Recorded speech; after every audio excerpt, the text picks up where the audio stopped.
इससे पहले अगर आप स्मॉलर वीडियो मेरी शॉर्ट वीडियो जो है देख ले, इससे पहले मैं एक वीडियो दे चुका हूँ।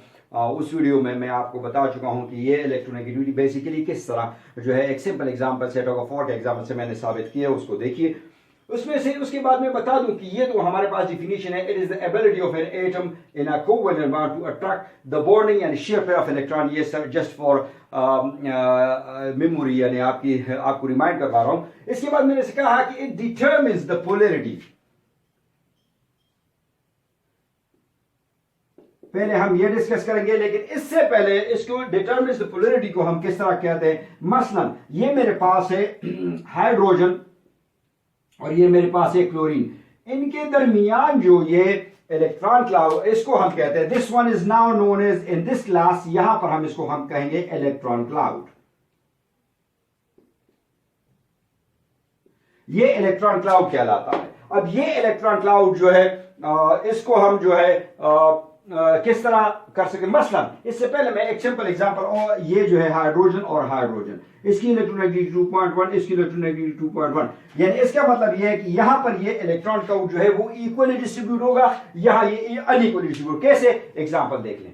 ये मेरे पास एग्जांपल है, ये देखिए, ये एक हाइड्रोजन, ये दूसरा हाइड्रोजन, इसका भी वही साइज, इसका भी वही साइज। इन दोनों ने जब ये इलेक्ट्रॉन जो है शेयर कर लिया, ये इलेक्ट्रॉन शेयर कर लिए, तो इससे एक इलेक्ट्रॉन क्लाउड बना। ये वो इलेक्ट्रॉन क्लाउड है, this is known as electron cloud. अब ये इक्वली शेयर हो चुका है, आधा इसके पास आधा इसके पास, इस पूरे को हम कहते हैं इलेक्ट्रॉन क्लाउड। बेसिकली इलेक्ट्रॉन इस तरह नई थ्योरी में यह बताया गया है कि ये एक इलेक्ट्रॉन क्लाउड बनाते हैं, और ये इलेक्ट्रॉन क्लाउड जो है ये न्यूक्लियस अपनी तरफ खींचता है, ये न्यूक्लियस अपनी तरफ खींचता है। इसके मुकाबले में अगर हम अब ये देख ले, ये आपके पास हाइड्रोजन और ये आपके पास क्लोरीन। अब ये दोनों जो है इसमें से देख ले, ये पूरी की पूरी एक इलेक्ट्रॉन क्लाउड है। अब ये इलेक्ट्रॉन क्लाउड अनइक्वली डिस्ट्रीब्यूट है, हाइड्रोजन के पास थोड़ा जबकि पोर्शन है, जबकि क्लोरीन के पास बड़ा पोर्शन है।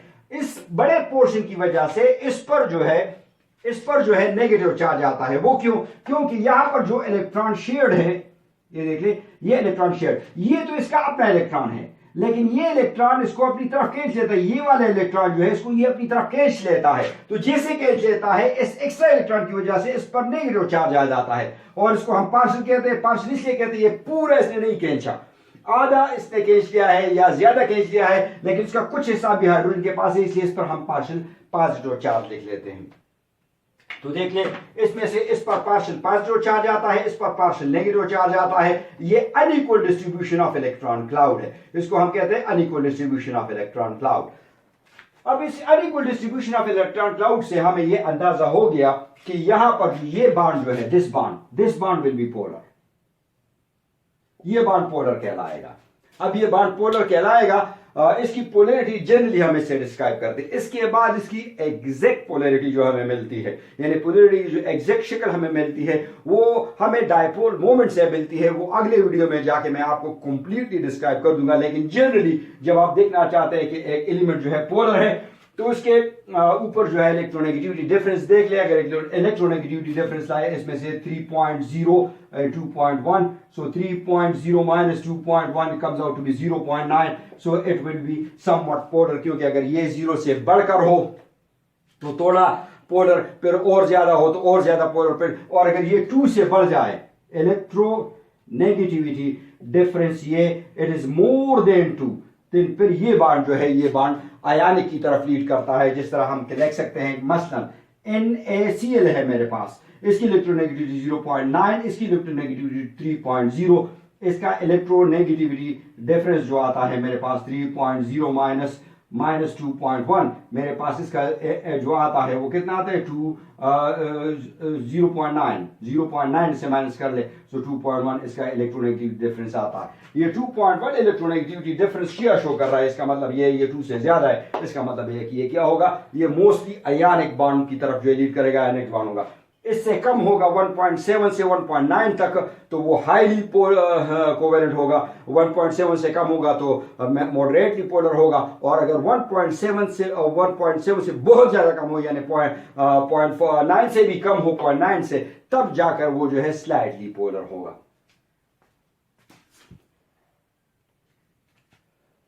अब इसमें से हम डिस्कस करने जा रहे हैं कि इसके वो कौन से फैक्टर्स हैं जो इलेक्ट्रोनेगेटिविटी को जो है इफेक्ट करते हैं। सबसे पहला जो है वो साइज ऑफ एन एटम है, तो ये इनवर्सली प्रोपोर्शनल है इलेक्ट्रोनेगेटिविटी। साइज ऑफ एटम ज्यादा हो, मसलन छोटा एटम हो तो उसकी इलेक्ट्रोनेगेटिविटी ज्यादा होगी, बड़ा एटम हो तो उसकी इलेक्ट्रोनेगेटिविटी जो है वो क्या होगी, वो यानी साइज में बड़ा एटम हो तो उसकी इलेक्ट्रोनेगेटिविटी कम होगी। ये आगे trends in the periodic table में कंप्लीटली क्लियर हो जाएगा।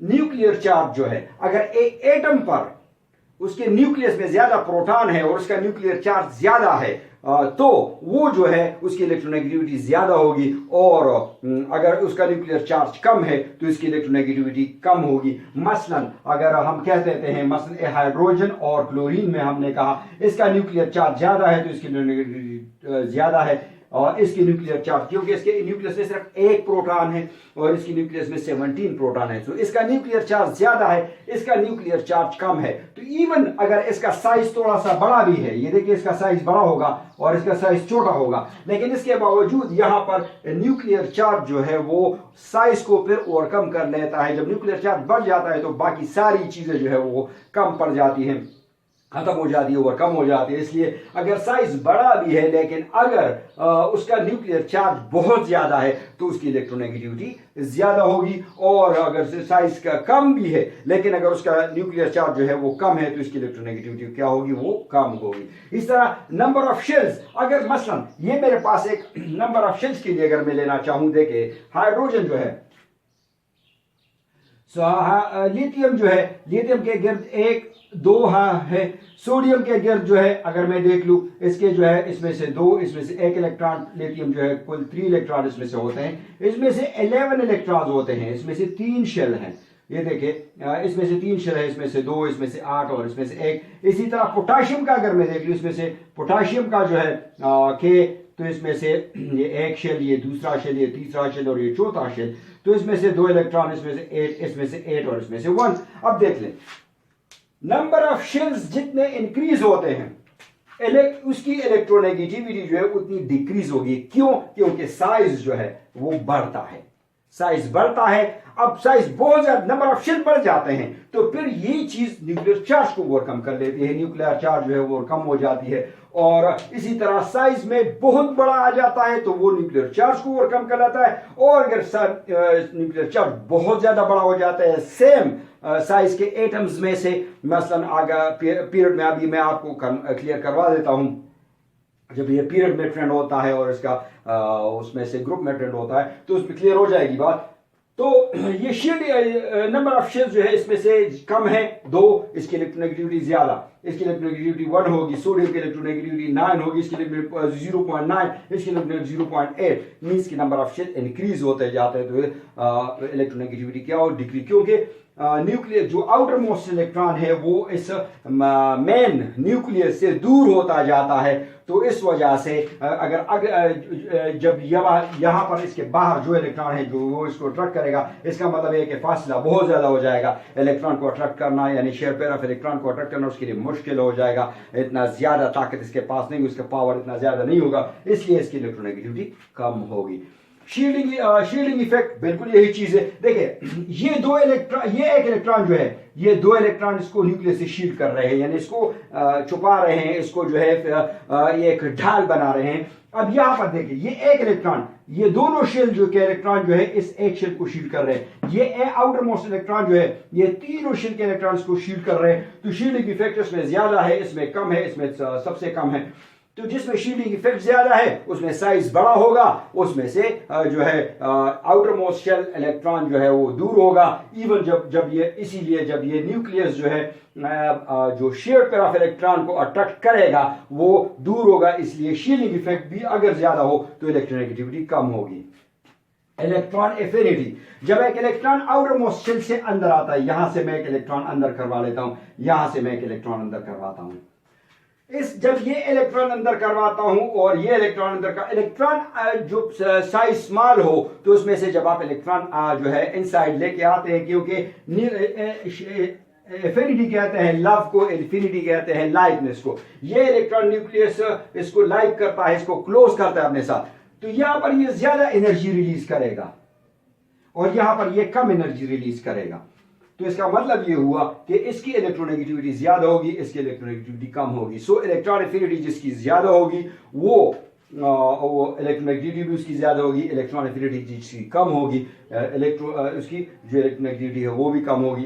इलेक्ट्रॉन एफिनिटी फुल डिटेल में अगली वीडियो में आपको मैं समझाऊंगा। आयोनाइजेशन एनर्जी इस पर भी अगली वीडियो में मौजूद है सब कुछ। इसमें से जो है ये भी वही चीज है कि यहां से इलेक्ट्रॉन निकालना, अब इसको इलेक्ट्रॉन निकालना कहते हैं, to remove an electron from the most shell. अब यहां पर आयोनाइजेशन एनर्जी उसको चाहिए, वो एनर्जी जिससे ये आउटर मोस्ट इलेक्ट्रॉन हम बाहर निकाल दें। तो यहां इलेक्ट्रॉन निकालना आसान होता है, यहां से ये इलेक्ट्रॉन निकालना मुश्किल होता है। इसीलिए हम कहते हैं या कि इसको ज्यादा एनर्जी चाहिए होगी, इसकी कम चाहिए होगी। तो जिसकी इलेक्ट्रोनेगेटिविटी जो है ज्यादा होगी उसका साइज कम है, उसके जो है नंबर ऑफ शेल कम है, तो इसकी इलेक्ट्रॉन एफिनिटी ज्यादा है और आयोनाइजेशन पोटेंशियल भी ज्यादा है। तो वो जो है क्या होगा, उसकी एनर्जी जो है आयोनाइजेशन एनर्जी भी उसके लिए ज्यादा चाहिए होगी, इसलिए इसकी इलेक्ट्रोनेगेटिविटी भी ज्यादा होगी। अब ट्रेंड्स इन पीरियोडिक टेबल हम डिस्कस करना चाहते हैं। ट्रेंड इन पीरियोडिक टेबल के पीरियोडिक टेबल जनरली, यानी यहाँ एक्सेप्शंस होते हैं, बहुत सारे एलिमेंट्स हैं जिनकी केमिकल प्रॉपर्टीज की वजह से, जिनकी जो है फिजिकल प्रॉपर्टीज की वजह, जिनकी स्ट्रक्चर की वजह से, one or the other way थोड़ी बहुत एक्सेप्शंस हो सकती है, लेकिन जनरल ट्रेंड हम मालूम करना चाहते हैं कि जनरली हमें इल्म हो कि इलेक्ट्रोनेगेटिविटी पीरियोडिक टेबल में कहाँ कम होती है, कहाँ ज्यादा होती है। लेट्स से हम ऊपर से नीचे की तरफ आते हैं। दिस इज, इसको कहते हैं, this one is known age group. ये ग्रुप है, ग्रुप ऊपर से नीचे की तरफ आता है। ऊपर से नीचे की तरफ आते हैं तो शेल भी इंक्रीज हो रहा है, इसमें 2 शेल, इसमें 3 शेल, इसमें 4 शेल, शेल भी इंक्रीज हो रहा है, साइज भी इंक्रीज हो रहा है। तो सिंपल सी बात है कि इलेक्ट्रोनेगेटिविटी जो है डाउन द ग्रुप वो डिक्रीज होगी। इसकी 1 है और सबसे कम पीरियोडिक टेबल में सीजियम की होगी वो 0.7 होगी। इसी तरह अगर हम trend and across the period पढ़ें, पीरियड में जाके फ्रॉम लेफ्ट टू राइट चले तो देख ले कि इलेक्ट्रोनेगेटिविटी 1, दिस वन 1.52 और इस तरह 4 सबसे ज्यादा फ्लोरीन का। तो ये क्यों? क्योंकि यहां पर जो है इसके इर्द गिर्द जो है 2 शेल हैं। इसके इर्द गिर्द अगर आप देख ले, इसके इर्द गिर्द जो है 3 वही शेल है, इसके इर्द गिर्द भी वही शेल है, 2 शेल है, इसके इर्द गिर्द भी वही 2 शेल है, इसके इर्द गिर्द भी वही 2 शेल है, इसके इर्द गिर्द भी वही 2 शेल है और इसके इर्द गिर्द भी वही 2 शेल है। What does this mean? मतलब ये कि सेम शेल है लेकिन नंबर ऑफ इलेक्ट्रॉन्स और न्यूक्लियस में नंबर ऑफ प्रोटॉन जो है वो इंक्रीज हो रहे हैं। इस वजह से साइज जो है वो श्रिंक हो रहा है। तो हम कह चुके हैं कि सेम पीरियड में अगर साइज श्रिंक हो रहा हो, कम हो रहा हो, तो उसकी वजह से जो है इलेक्ट्रोनेगेटिविटी इंक्रीज होगी। यहाँ 1 है, यहाँ 1.5, यहाँ 2.0, 2.5, ये सबसे ज्यादा फ्लोरीन की। दिस इज 4 जो है ये लिपोलिन ने 1932 में इसको जो है वो कैलकुलेट किया था और वो तकरीबन आज भी वो सिलसिला चल रहा है। सो अक्रॉस द पीरियड जब हम चलते हैं तो इलेक्ट्रोनेगेटिविटी increase होती है because the size is decreasing, the same shell is there, the number of electrons are increasing and the number of protons means nuclear charge is increasing. यहाँ nuclear charge increase हो रहा है, इस वजह से ये जो है अब इसकी वजह से उसका जो है साइज जो है वो श्रिंक हो रहा है और उसमें से इलेक्ट्रोनेगेटिविटी इंक्रीज हो जाएगी। तो ये जनरल ट्रेंड है पीरियोडिक टेबल में। इलेक्ट्रोनेगेटिविटी जो है इसको समझने के लिए इंपॉर्टेंट चीज जो है वो क्या है, वो ये कि हम देख ले कि इसमें से जो मोस्ट इंपॉर्टेंट है मेटल्स एंड नॉन मेटल्स। अगर मेटल्स को बस ये याद रखिए कि मेटल्स लार्ज साइज हो तो उसकी इलेक्ट्रोनेगेटिविटी लेस होगी और ये स्मॉल साइज हो तो इसकी इलेक्ट्रोनेगेटिविटी क्या होगी, वो मोर होगी। ये जहन में होना चाहिए। आमतौर पर मेटल्स की कम होती है, नॉन मेटल्स की इलेक्ट्रोनेगेटिविटी ज्यादा होती है। बस ये आपको इल्म होना चाहिए कि कौन सा मेटल है। ये जहन में आ जाएगा कि मेटल है और इसकी इलेक्ट्रोनेगेटिविटी कम हो सकती है। अगर उसका साइज बहुत बड़ा है तो ये बहुत कम होगी, अगर उसका साइज छोटा है तो उसकी नेगेटिविटी मॉडरेट होगी। नॉन मेटल अगर इसका साइज बहुत छोटा है, जिस तरह अगर हम फ्लोरीन का देख ले, फ्लोरीन का साइज छोटा है, अपने ग्रुप में बहुत छोटा है, ये 72 नैनोमीटर है। तो ये जो है कम होता है साइज, और इसमें से प्रोटॉन्स भी ज्यादा है या न्यूक्लियर चार्ज भी ज्यादा है, इस वजह से इसका साइज स्मॉल है। तो इसकी इलेक्ट्रोनेगेटिविटी ये देखे, इसका साइज स्मॉल, इलेक्ट्रोनेगेटिविटी ज्यादा, ये देखे इसका साइज इलेक्ट्रोनेगेटिविटी साइज स्मॉल है, इलेक्ट्रोनेगेटिविटी ज्यादा, इसका साइज स्मॉल, इलेक्ट्रोनेगेटिविटी ज्यादा। अब ये जो ग्रुप है इसमें से जनरली मैं आपको बता चुका हूं कि चूंकि इसका आउटर मोस्ट शेल कंप्लीट होता है तो न तो ये इलेक्ट्रॉन लेता है न इलेक्ट्रॉन देता है, यानी ये शेयरिंग नहीं करता। शेयरिंग नहीं करता तो सीधी बात है कि कोवेलेंट बॉन्ड नहीं बनाता, कोवेलेंट बॉन्ड नहीं बनाता तो आगे जो है ये इसकी इलेक्ट्रोनेगेटिविटी की चांसेस बहुत कम हो जाते हैं। सो नॉर्मली इसकी इलेक्ट्रोनेगेटिविटी जो है वो जीरो होती है, जैसे हीलियम है, नियॉन है, आर्गन है। लेकिन जीनान जो है Xe और ये जो है F4 भी बनाता है और ये Xe F6 भी बनाता है। यहां पर फिर इसकी इलेक्ट्रोनेगेटिविटी हो सकती है 2 से 2.6, इसकी इलेक्ट्रोनेगेटिविटी जो है वो 2.6 के राउंड अबाउट जो रेंज कर जाती है। बहरहाल अगर ये एलिमेंट्स, यानी ये जो आपके पास एलिमेंट्स है जीरो ग्रुप के एलिमेंट्स, इसमें जनरली अगर आप गैसियस फॉर्म में लेते हैं इसकी इलेक्ट्रोनेगेटिविटी जीरो होगी। लेकिन कहीं जाकर ये कंपाउंड बनाता है या वो कॉम्प्लेक्स कंपाउंड बनाता है या वो जनरल कंपाउंड बनाता है कोवेलेंट बॉन्ड से, तो उसको या आयनिक बॉन्ड से, तो उसमें से इसकी इलेक्ट्रोनेगेटिविटी के चांसेस बढ़ जाते हैं। उम्मीद है आपको इलेक्ट्रोनेगेटिविटी पसंद आई होगी, जो टॉपिक मैंने डिस्कस किया उसके मुताबिक आपको इसका समझ आ गई होगी। अगली वीडियो जो है मैं इंशाल्लाह अगले टॉपिक्स पर करवाऊंगा, इनमें से इलेक्ट्रॉन एफिनिटी भी है, आयनाइजेशन पोटेंशियल भी है, और इसके अलावा जो है वो डिस्चार्ज ट्यूब एक्सपेरिमेंट जो है वहाँ से हम शुरू करें एटॉमिक स्ट्रक्चर। तो वीडियोस को देखते रहिए, पसंद करते रहिए और सब्सक्राइब करते रहिए। इंशाल्लाह अगली वीडियो में फिर मुलाकात होगी। उस वक्त तक के लिए खुदा हाफिज़, अपना बहुत ख्याल रखिए। वस्सलाम।